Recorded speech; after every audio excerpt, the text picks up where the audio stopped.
Welcome back to a Nosebleed Perspective, where today we have a very special guest who is a fan of all teams Pittsburgh, an NFL, NHL, MMA, and comic book guru. He's been to Korea more times than the Pirates have won playoff games in my lifetime. He also makes the absolute best waffles, pancakes, and French toast on Facebook, so go check them out. Welcome to the show, Ben Bouvy. Attaboy, Ben! Welcome. Introduction. Thanks, fellas. I appreciate it. Hey, thanks for coming on, man. Yeah, we appreciate it.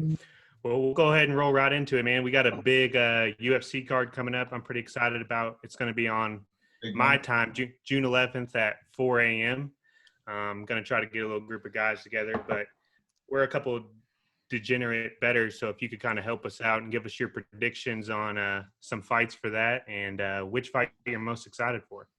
Yeah, so actually this is a really hard card to go through and break down each fighter and their styles and all that. You can do the MMA math and try to say, well, they both fought this guy and they both fought this guy, and this is how that panned out. But that never actually works out that way. That's what makes MMA so unique. You go at the very bottom. You got Paige VanZant coming back after a really long layoff. She's been gone for, I think it's about 2 years since she stepped in the cage. She's had shoulder surgery, and she comes from a great team, Team Alpha Male.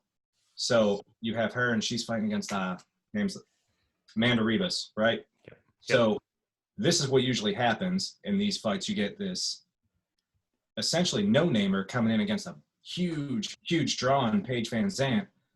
I see Amanda running over her. I see that happening. Long layoff, ring rust is real. I don't care who says it isn't, even if it's Dominic Cruz and he knows 1,000 times more than me. Ring rust is real. Ring rust is real. You can't take 2 years off and then be on the main card of the biggest show of the year on Fight Island and expect to really go in there and pull out the dub. This is not a tune-up fight. That's a legit animal she's in there with. So I look at Amanda Ribas to go ahead and roll through Paige VanZant. Next, you got Andrade versus Rose, Thug Rose. Beast. This is a rematch, but with no belt on the line. I have feelings about that. But I'm just going to put it out there like this. Thug Rose should not have lost that fight. It was a fluke. Yeah. And I look at Thug Rose to avenge in vicious fashion. Absolutely vicious fashion. Yeah, she pretty much dominated until that last moment. That was that in December or whatever. So Yeah, I would never put any money against her ever. And you look at the evolution of her career and how far she's come from losing to, I can't even remember her name. That's how how that conversation she is. She's taken some ugly losses earlier in her career, but the evolution of Thug Rose and how far she's come along as a striker, as a grappler, I just can't see her not avenging this loss on what was, I believe, a fluke against somebody that's just a very physically strong fighter who pulled out a W. Next, you got Peter Yan, Jose Aldo. Jose Aldo is, and we're going to talk about this next guy, he is the greatest featherweight of all time. Do not listen to what anybody says. He was the trailblazer. He came out. He dominated. The guy didn't lose a round for 5 years. He was almost the first guy to just taking people out with leg kicks. Look at what he did to Uriah Faber back in WEC. But those days are over. Jose Aldo is done. He went down a weight class like a lot of fighters do to reinvent himself. He's done. There's a lot of miles on those tires. I look at Peter Yan to win that in a unanimous decision. Wow. This next one hurts, right? I love Matt Holloway. A lot of people crown him. They say he's the best featherweight of all time. I don't buy into that necessarily, even though he has fought a who's who and beaten many of them. But I just can't call him the greatest featherweight of all time when you lost to Conor McGregor, who's overrated. He lost to him on a decision. Conor doesn't go to decisions and win. Right. He's just not a decision fighter. You lose to Conor McGregor on a decision, I'm sorry, I can't call you the best of all time. So in that fight, Alexander Volkanovski dismantled Max Holloway. Dismantled him. Now, just fighters from Hawaii, really islanders in general, they're just cut from a different cloth. They're amazing fighters. They just take to that lifestyle so well. No matter what gym you go into, they're usually the guys really pushing the pace in every single gym. Just that's what they are. It's their makeup. It's their DNA. So I look for it to be a closer fight, but I don't see Volkanovski dropping that title. So I look for him to win in a unanimous decision as well, but a better showing from Max Holloway. And now we get into the main event. You got Gilbert Burns, and you got Kamaru Usman. I'm not going to lie. This fight, I see it being an absolute total snooze fest. They go to decisions. Yeah. Usman's real flashy, but you know what? He's not a knockout fighter. I could see this being an upset because Kamaru Usman is too focused on John Jones, a fight that's never going to happen, as opposed to Gilbert Burns, who's on an absolute tear, has beaten Tyrone Woodley, who I think is maybe the best welterweight of all time, and that includes GSP. I think this is going to be an upset. And Kamaru Usman, who's going to come back, young guy, he's going to come back. He will be the champion again, but I see him dropping this fight. And the most exciting fight of the night, I mean, just because Paige Van Zandt has a huge following and she is a fighter's fighter, she does go in there to absolutely bang. I see that being the fight of the night right there to start the card off, because you have a fighter looking to make a name for herself against Paige Van Zandt, and Paige Van Zandt, a name trying to come back from a long layoff and build her following even more. Oh, damn. Yeah. Solid. I pretty much, I agree with that. And I'm probably going to throw some money on that, so I appreciate that. I'm excited for Fight Island. Do you think that has any sort of impact on this at all? Absolutely. I mean, if you look at the times in general, and it's just weird, the way fighters are responding to it. I'm not going to lie. I'm a fan of no fans in the arena. It's nice. You can hear everything. Coaches. Yeah, it's awesome. As a guy that has dabbled in fighting myself and is a, martial artist for the last 14 years, really appreciating the intricacies of it. I'll tell you right now, when there's a crowd, you can't hear the coach. Right. And you see it paying off. You see fighters taking instruction right there, and it really goes to show the tactician level that goes into being a high-level coach. The Gaethje fight, where his coach broke down that fighter in the middle of the fight and immediately taking to what the direction was.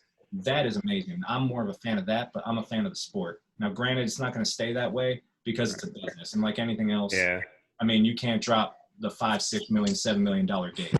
I mean, it's just too much money. Yeah, for sure. All right. Well, I appreciate that. And we'll roll on to our next question. We don't get many hockey guests on the show, so I got to take advantage of this, man. Are there any legit Stanley Cup contenders in the 9 through 12 seeds that could make a run into the playoffs? We always see, teams with hot goalies that are 8 seed, 7 seeds, might be able to get in there. But now we could have a 12 seed get all the way through there. So any of them teams you like? Absolutely not. So that right now. And I'll tell you why. And it's not because they just don't have talent or anything like that. It's because of the NHL lottery that just happened. Oh, my gosh. You have a better chance of landing Alexei Lefebvre. I butchered his name. He's got the Canadian name. We tried saying it earlier. Yeah. So you have a better chance of nailing the first round draft, the first overall pick, than you do winning the Stanley Cup. If I'm any of those 9 to 12s, I'm tanking. Yeah, I couldn't believe that a playoff team has a chance to get to number 1 when the Red Wings had like 30 points this season. Exactly. The Red Wings got robbed, and that's fine by me because I absolutely despise the Red Wings.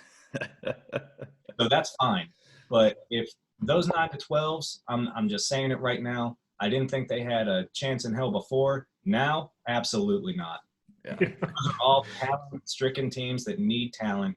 You can't hope for a good story while knowing you have a legitimate chance at the best player in the world coming up, 18 years old, at least 14 years of time in that, given how athletes train their bodies now. And Sid the Kid laying down the blueprint of being an effective player late into your career, because he is the best player in the world until Connor McDavid wins the Stanley Cup. Yeah, I agree with that. We like Austin Matthews a lot here, so we think he's a beast.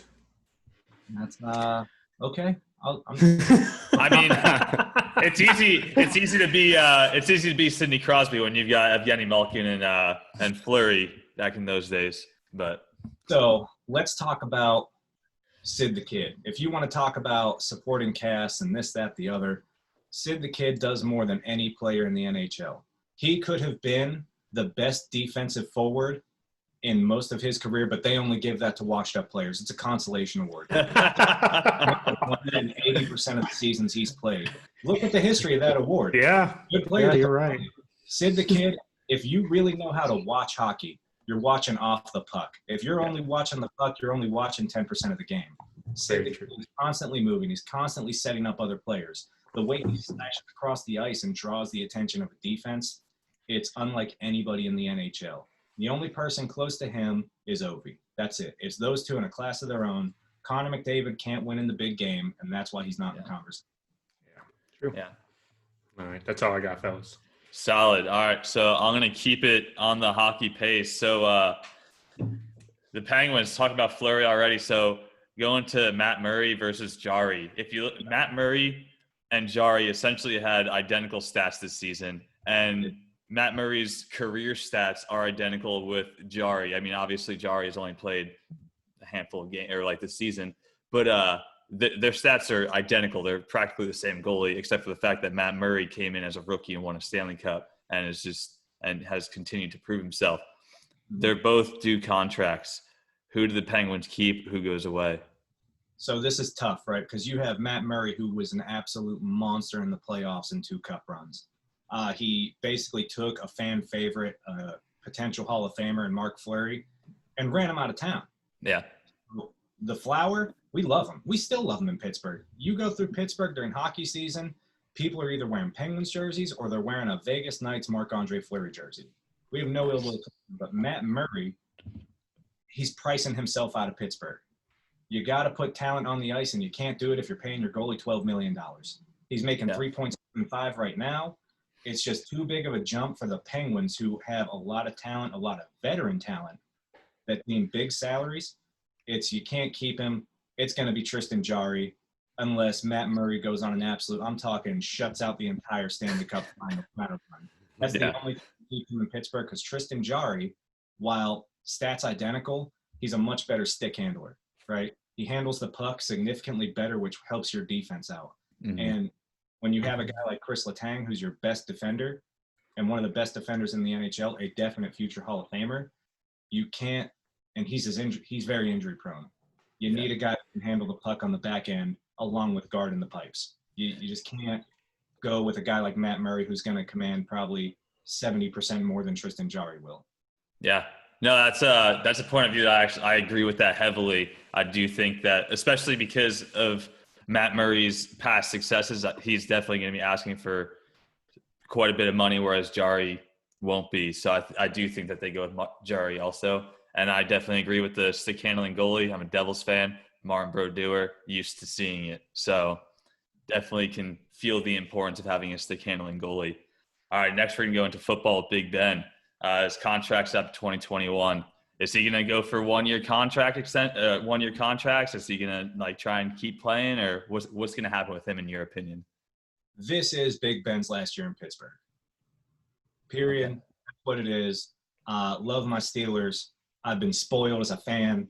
They've won 2, been to 4 since I've been alive.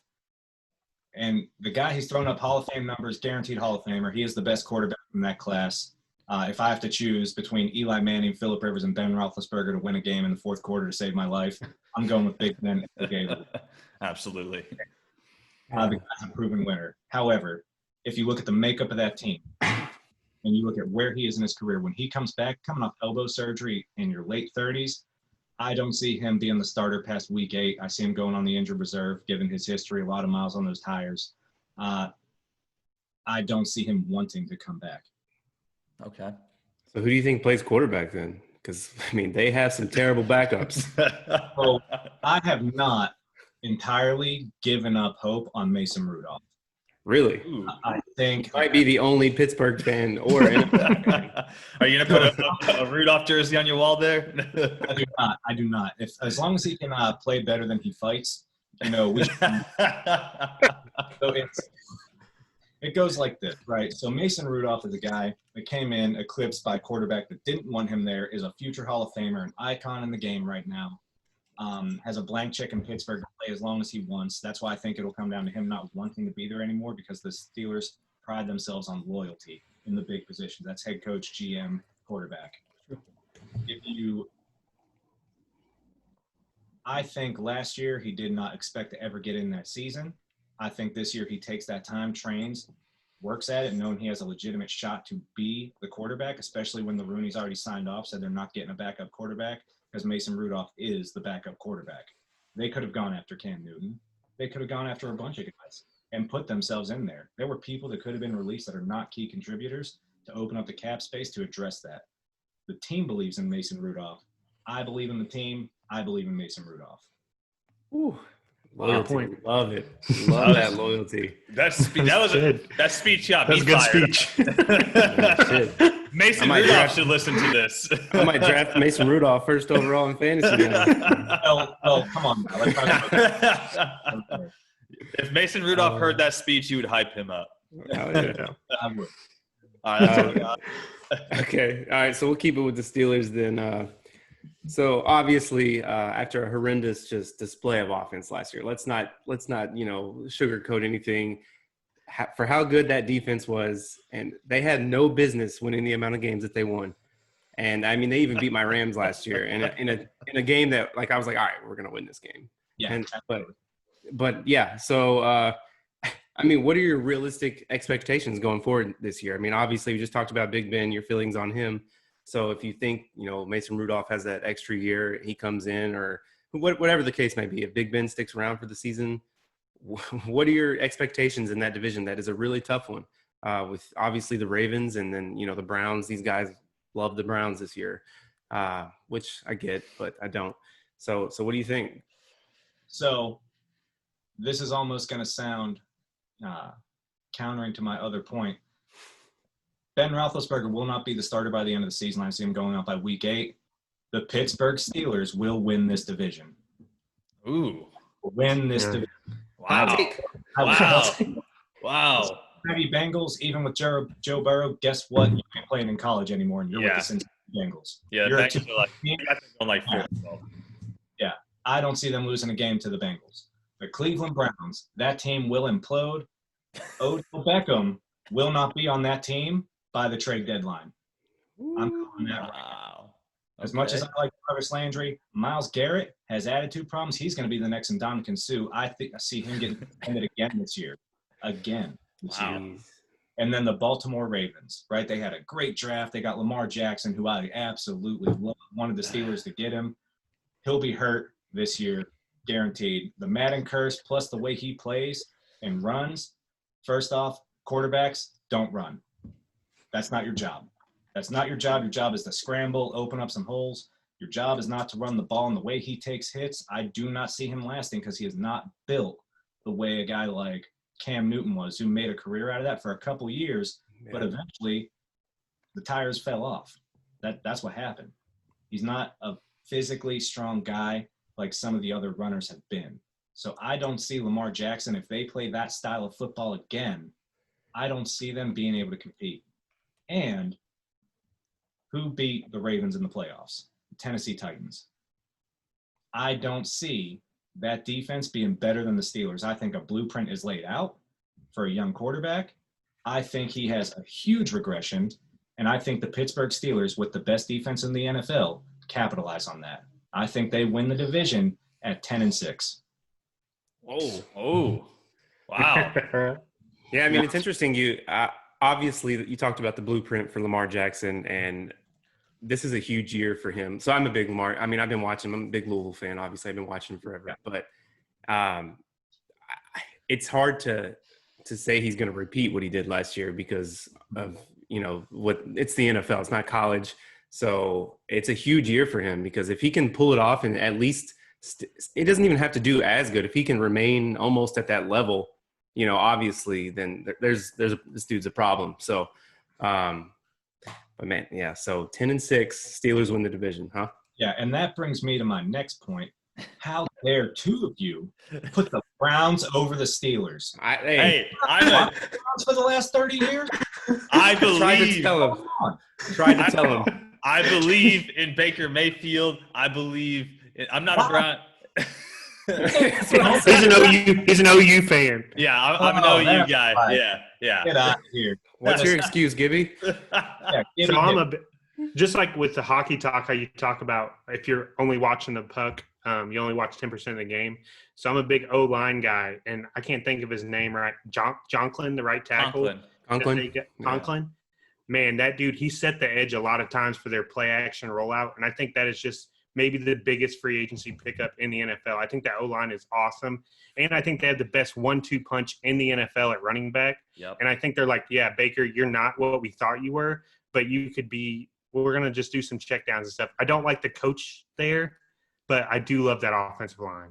Gibby, they had one of the best left tackles in NFL history with a good complementary pieces along him, and they were still a 4-win team.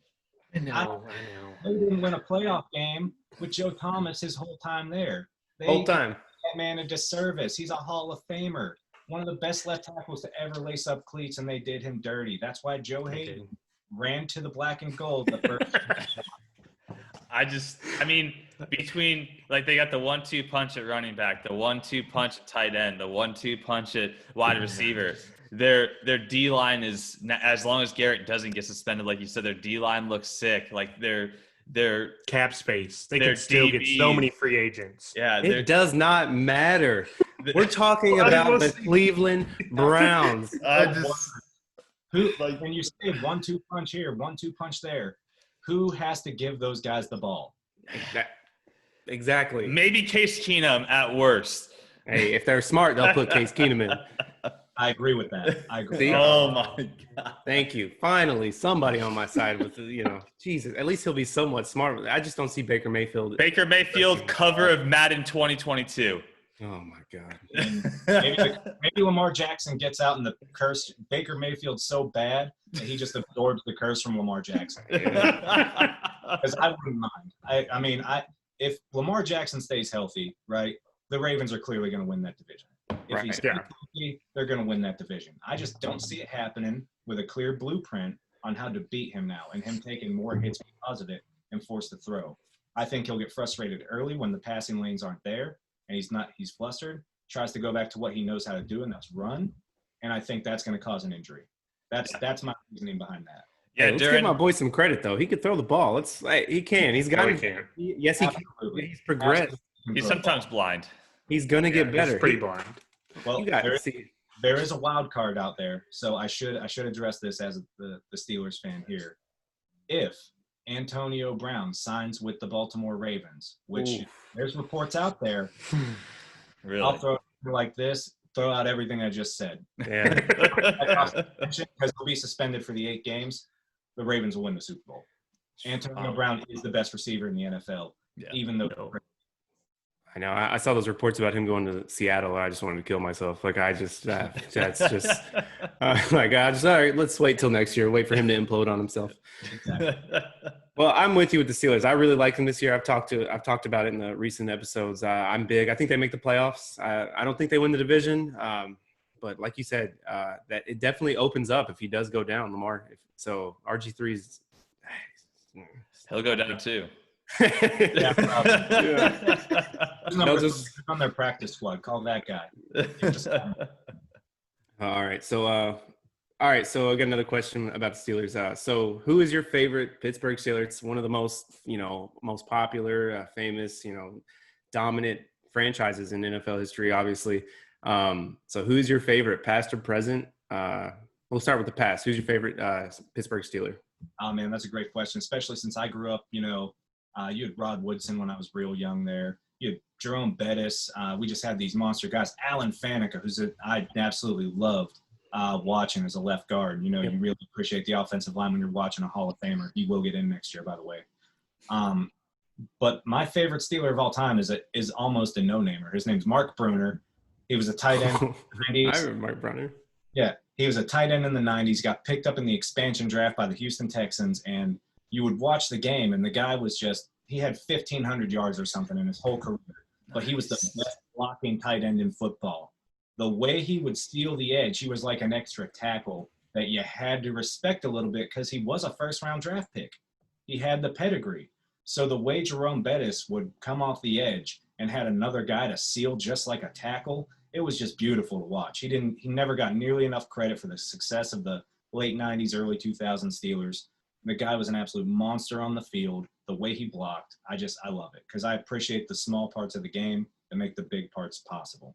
And when you look at the way he played and the the skill he played that position with in that very specific manner, it was absolutely impressive. So he was my favorite growing up. Pretty big gap on there too. But number 2, probably Palomalu. Yeah, I mean, come on. The hair. Yeah, I'll have to look at Mark Bruner. That name sounds so familiar. I feel like I don't know, maybe not, but I gotta go look. Goal number 87. I'm all about the tight end, so I like it. Yeah. He loves tight. All right, so you kind of hit on that defense. You said they're the best in the NFL, right? Is that correct? It absolutely is. It's not even close either.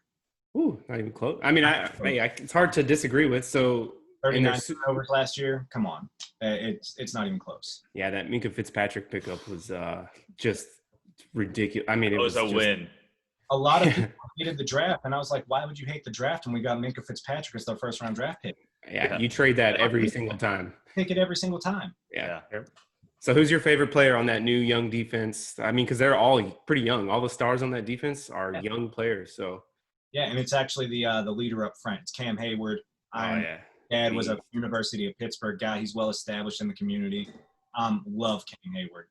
The way he plays the game should have been on the all-decade team, but 3-4 defensive ends don't get enough credit. They haven't in the really ever at any point since it originated in Pittsburgh. Hashtag Pittsburgh originators of 3-4. You know, we had guys that just dominated in those positions all throughout their career, but that defensive end, he does not get enough credit unless you're getting sacks, you know, and that's only a small part of the game. You know, Pittsburgh, more than any other franchise has showed, you don't need to get the sack every time. You just need to pressure the quarterback. People are starting to appreciate that now, really in the last like 5-ish years, that it's not really about sacks, it's about hurries. Do you hurry him off his spot? Do you get his feet off? Because a sack's great, an interception's better. A sack's great, but, you know, throwing it out of bounds when you're, 15 yards back, flustered, that's better because now the coach doesn't trust the quarterback on 4th down because he just had a bad play. There's smaller things to it. I love Cam Hayward. Cam Hayward, out of the really young guys, because Cam's about 30. He's up for a contract after this year. I really hope they keep him, even though his production's going to decline. How do you go against TJ Watt? Yeah, he's a beast. How do you go against TJ Watt? He's a beast. I really like Devin Bush, that linebacker. I feel like he kind of came on a little bit at the end of the season, but I think he'll be pretty good. And obviously, we talked about Minka Fitzpatrick back there in secondary, but man, they're going to be an interesting team to watch for sure going forward this year, just because of how good they were and how bad they were at the same time last year. So, but I can't believe these two guys don't have them in the playoffs. I mean, over those two. I'm done. It's just me and you talking at this point. Hey, yeah. Cleveland Browns. I don't know, man. I had Pittsburgh in the playoffs. Oh, you did? Okay, sorry. Yeah. I was the only one. Just throw me under the bus. Yeah. I mean, pretty much. You put Cleveland above them, though. Yeah. If the Steelers make the playoffs, I'll buy a Minka Fitzpatrick jersey because he went to my high school, so I'm inclined to be a fan of him. So I'll buy a Pittsburgh Steelers Minka Fitzpatrick jersey if they make the playoffs. That'll be my punishment for misreading them. Yeah. Oh, you didn't just misread. You didn't even have the right book. you were way out of bounds. Yeah. I didn't have word. We got Minka Fitzpatrick on a waiting list to get on the show too. So trying. You guys cup picks. I've never. You asked me about the 9 to 12s, but the cup. It's a weird year. Who do you guys got winning it? Because I have a pretty good pick. I have the Avs. Oh, all right. Avalanche. I'm going with Gibby's Blues. I just don't see how they lose. Yeah, I'm on the Blues train, and I'm a Devils fan, so I wanted to go East, but have to go Blues. I'm not a big hockey guy. I'm trying to get into hockey because I've been friends with these two for so long. I've been trying, but I'm in Arizona, so they got the Coyotes here, and I'm trying to get into it. But man, they've kind of been, but they're in. So hey, I got to. It's hard to watch. Hard to watch the Coyotes. Yeah, I mean, if you look at it, weird time. You have Boston that had an amazing season, but how do you even count that momentum towards anything when there was it's all starts over 4 months break? So for me, it's going to really go back to, do you have star power? Do you have championship experience? So the only real 3 contenders, in my opinion, are the Blues, the Caps, and the Penguins. That's it. Yeah. The rest of the field is irrelevant. Throw it out, and even though the Penguins are getting back Jake Gensel, a guy they thought they weren't going to have on the playoff run, he's going to be fresh, he's going to be healthy. I got to go with the Blues. I got to say the Blues are going to reach. Let's go. I mean, you got to fall back on what does the championship team need? Well, who was the last champion in this really weird time? Mm-hmm. St. Louis Blues. I defer to championship experience. Yeah, I think my only concern with them is they're still drunk from their parade and everything. So they haven't won in so long and everything. We'll see. It'll be exciting. I'm just excited for hockey to come back. That's my number one sport. I'm excited to come back. I watch NBA, but I don't really. It's whatever. I hope it's the Caps and the Penguins in the Eastern Conference Final, though, just because those two teams just. I don't remember the bracket, so they might see each other in the second round. But if they could see each other in the Eastern Conference Final, I'd be ecstatic because I love seeing those two teams play against each other. Yeah, I do believe I'd have to look at the bracket again, but I think they're lined up to play in the second round if they play. Okay. The cool thing is it's getting reseeded every round, so that'll be exciting. I'm all about it. I love what hockey's doing. I think they make some fans up here. So I hope so. Right here. Baseball being in complete disarray. Oh, they're a mess. Did you see their new what they decided on? I think it's 60 games, right? Did you see the new rules? In extra innings, a runner on second base for each team. Listen, when they said universal DH as a national, I threw the season out because the DH is an atrocity. Make the pitcher play baseball. Yeah. I mean, obviously I'm an AL East guy. But yeah, I 100% would like to see pitchers batting instead of just seeing the hottest guy on the team batting.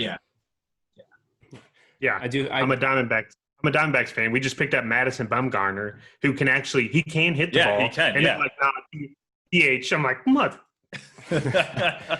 Jeez. So I do have one more question about football, if you don't mind. These guys I think they're pretty big fans of this wide receiver, particular in Pittsburgh, Juju Smith-Schuster. So I have a theory, man. I think this dude is not near as good as people make him out to be. I think he needed Antonio Brown he needs another great receiver to be great himself, in my opinion. I don't know. This is just something I've kind of been just formulating in my head over the past couple of years. But what do you think? What are your thoughts on him? Obviously, he's great route runner, great receiver. He's been okay, but last year we saw him. I mean, I'm not going to put anything on last year. That quarterback play I was pretty much playing quarterback for the Pittsburgh Steelers. So, so what do you think about him? They didn't draft. I don't think did they draft a receiver? I don't think so. Nobody. Yeah. So their number two is they got that young kid Deontay Johnson and James Washington, obviously. Yep. Just wanted to know your thoughts on Juju. So I'll just get down to brass tacks. I could catch 100 balls if I was on the other side of Antonio Brown.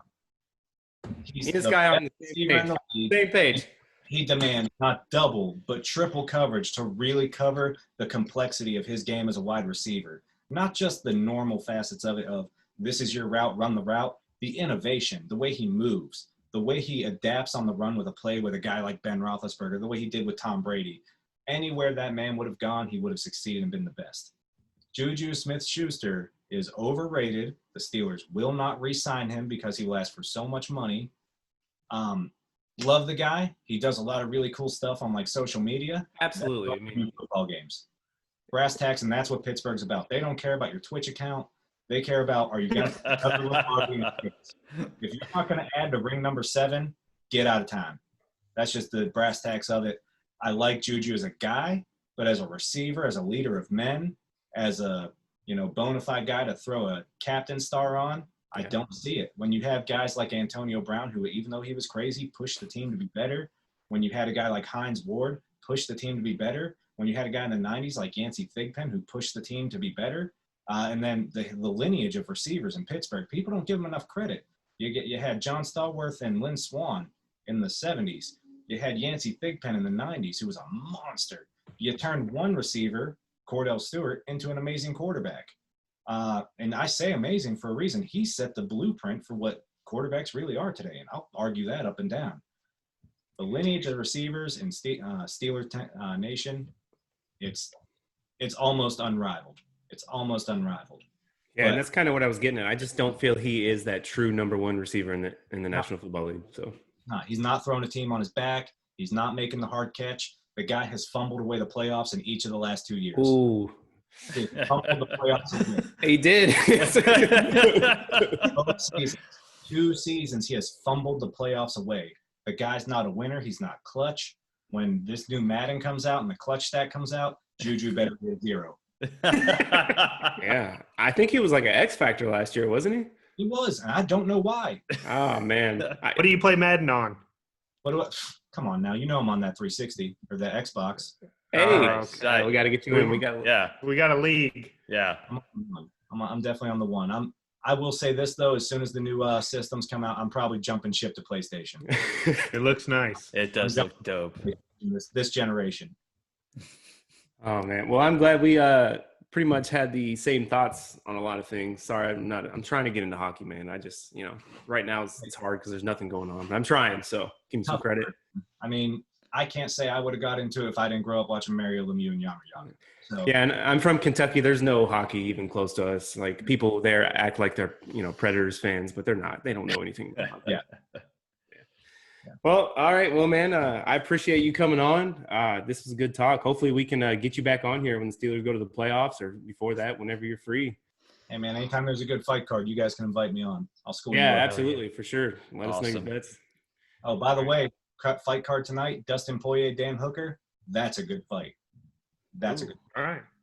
So if you check it out, that's the one to watch. I love me some Dustin Poirier, and I think he puts on a show. Nice. Awesome. It's good to know.